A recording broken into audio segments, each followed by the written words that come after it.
I handed another can of food to Eggskin, thinking idle thoughts about skin and scale color. Neither of us were what I considered kindergarten crayon colors, though I was somewhere in the white-brown-pink area while they were a yellow-green-white.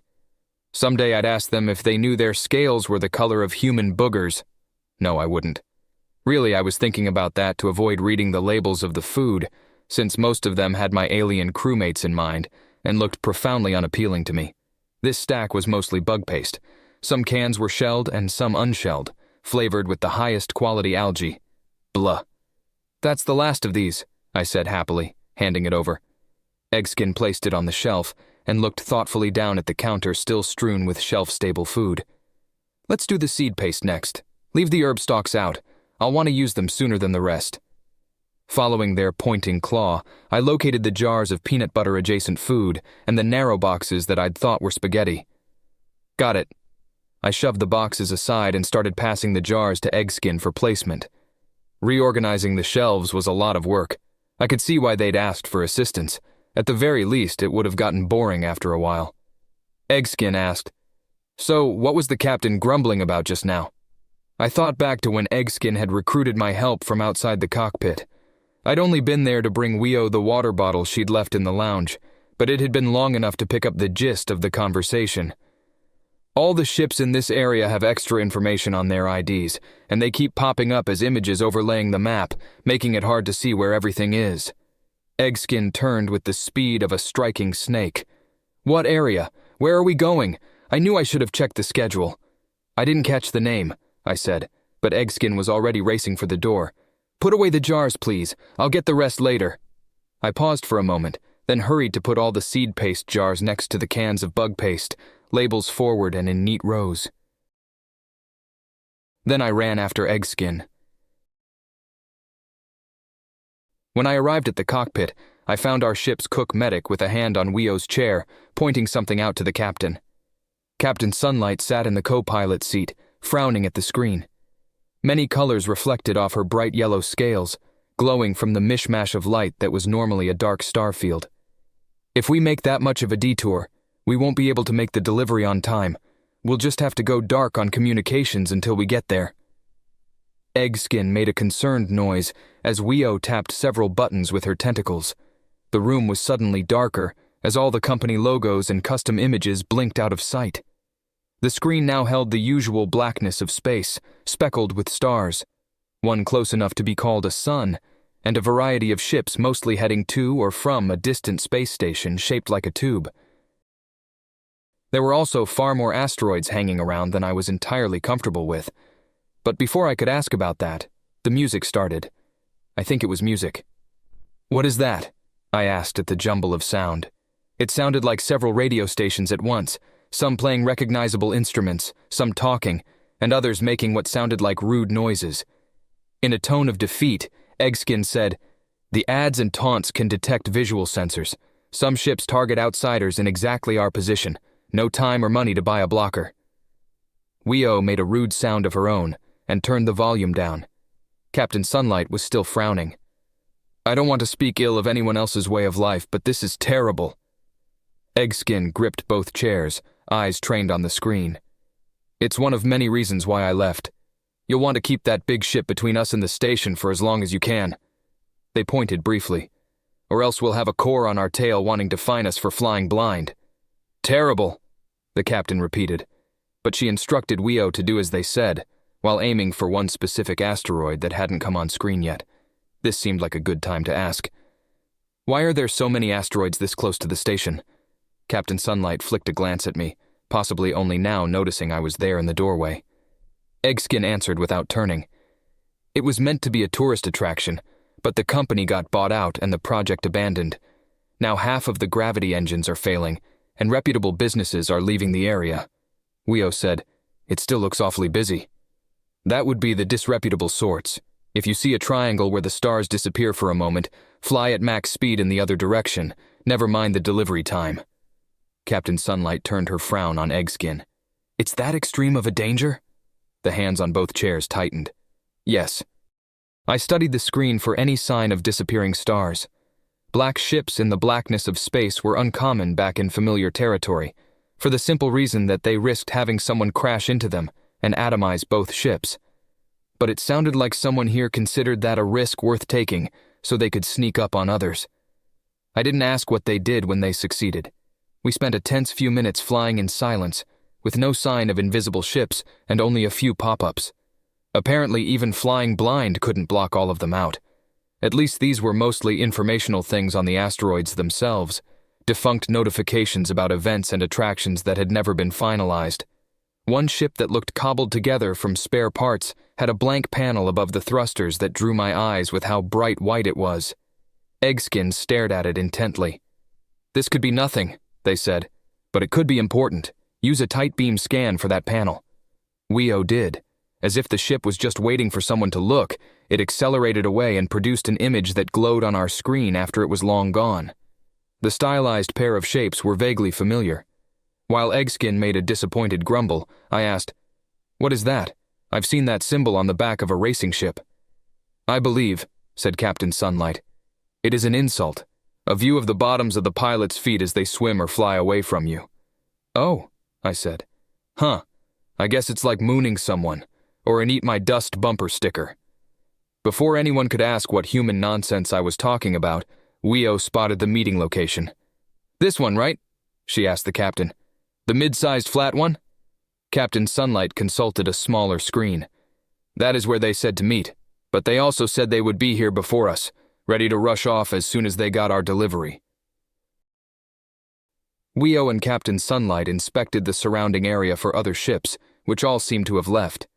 I kept watching the stars, sparing a glance for Eggskin, who looked more intense than ever. "Scan the landing area," they said suddenly. The message that popped up this time was a simple text one, in a language I didn't recognize, but Eggskin did. "Thought so. Send a tight beam message back to open the drop box. This message." They rattled off a string of numbers that Weo dutifully copied down and sent. I saw the captain also copy it onto her notepad with an expression that suggested she had some questions for Eggskin later. Lo and behold, the flat part of the asteroid rolled back into an empty space that could have fit a ship larger than ours. The light of the distant sun showed it to be empty. Captain Sunlight sat back, exasperated. "Where did they go?" Weo said. "There's a ship over there. Is that them?" She turned our view to show a speedy little junker careening between the asteroids toward us. "I don't think so," the captain said, "unless they had to use a different ship." A patch of stars behind it winked out. I pointed. "Invisible ship." Before Weo could hit the thrusters, Eggskin commanded, "Get in the drop box." Weo threw a glance at Captain Sunlight, who nodded. Weo sent our little courier ship diving into the secret hidey hole, folding the solar sails and transmitting the other message Eggskin gave her to close the hatch. It was very dark inside that drop box. I thought briefly about the rest of the crew, who had no idea how much danger they were in. I didn't even know how much danger we were in, but I suspected it was a lot. Eggskin said, "We should be safe after a few minutes. Given their trajectory, they were chasing that other ship. Even if they saw us, they'll be busy." Weo asked, "These aren't the people who will fine us, are they?" "No," Eggskin said firmly. "The Corps will fine you, because they're what passes for a police force out here. Spherical ships, like a planet's core. That," they said, pointing emphatically, "was a Lancer. They will dismantle your ship, sell it for scrap, and sell you to a work camp. No, the Corps won't stop them. Yes, it's terrible." The captain nodded. "One of the many reasons why you left." "Yes. Well, we very much appreciate your expertise today." "I'm just glad I realized where we are," Eggskin said. "I'll make a point of checking the schedule more regularly." "And I will make a point of not accepting deliveries for this part of space, no matter how much they pay," the captain said wryly. We sat there a little while longer, until Eggskin said it was safe to open the hatch. All the stars were in place as we ventured out. Nothing moved, not even any drifting bits of dismantled ship. Good news. But also bad news, since we still didn't know where our client was. "I will be extremely disappointed if all this risk was for nothing," Captain Sunlight said. "Eggskin, are there likely to be other drop boxes nearby that they could have hidden in?" Eggskin let out a breath. "If there are, I won't know the codes for them." The captain made another note to herself and told Weo to search the area for other likely asteroids. I did my part by continuing to watch the stars, just in case. Weo said, "Most of these have a flat enough area to land on." Eggskin put in, "By design. Should I turn the communications back on to look for markers?" Weo asked. "There are no other ships over here to jam our screen." Eggskin muttered, "Optimistic." Captain Sunlight said, "Do it." The drifting space rocks were suddenly festooned with logos. It wasn't as bad as before, but it wasn't great. They were all old and glitchy. Weo turned the volume up slightly, just enough to hear that any audio messages had dissolved into static. "If anybody spots something promising, sing out." We all watched the screen as Weo slowly toured the area. A couple of asteroids had newer pop-ups, but these were clearly graffiti, messages about how somebody was the envy of this half of the galaxy, or how whoever was reading the message should go stick their tail in a thruster. "What species made most of this?" Wyo asked. "The original owners were Frillians," said Eggskin, "though that graffiti clearly wasn't." "And what species is our client?" Wyo asked the captain. "Or is it a mixed ship?" Captain Sunlight glanced down at her notes, then up at me. "Human. Oh, no pressure." "I haven't seen anything yet that looks particularly humanish," I said, "but I'll look." I gave up on the stars for now and stared at the asteroids. "Are those two just extra flat, or do they have panels like that one ship did?" Weo dutifully moved closer and scanned the two that I pointed out. One was a political slogan about something Waterwill related from several years ago. The other one was music. The volume was still quiet, but I recognized it. As Weo turned up the sound of synthetic drum beats, I grinned at the old Earth anthem. This asteroid was equipped with a rickroll. "That's a human thing," I said. "Check that one." Weo took us closer. Then she sent a short-range communication ping, the equivalent of knocking on the door. And lo and behold, something pinged back and the door opened.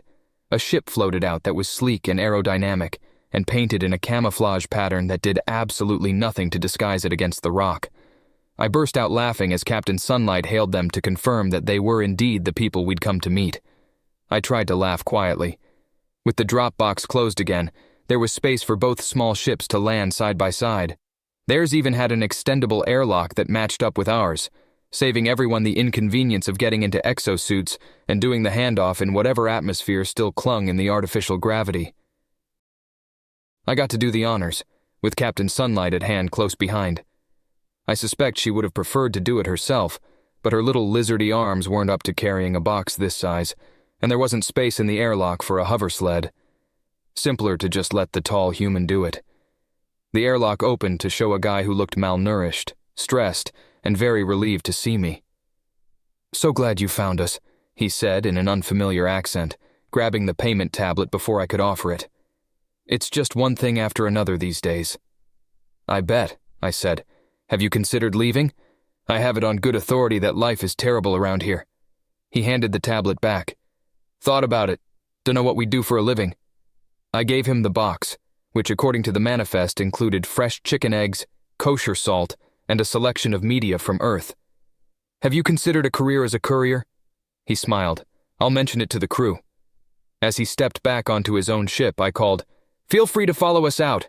We probably won't get caught by anybody horrible on the way." I heard a chuckle as the door closed. Once the airlocks were sorted away and everybody was back in position, Weo took us up from the asteroid and back towards civilized space. I watched from the doorway while Eggskin kept an eye out for dangers. We made it out of the asteroid zone safely, and so did the other ship, following close behind us.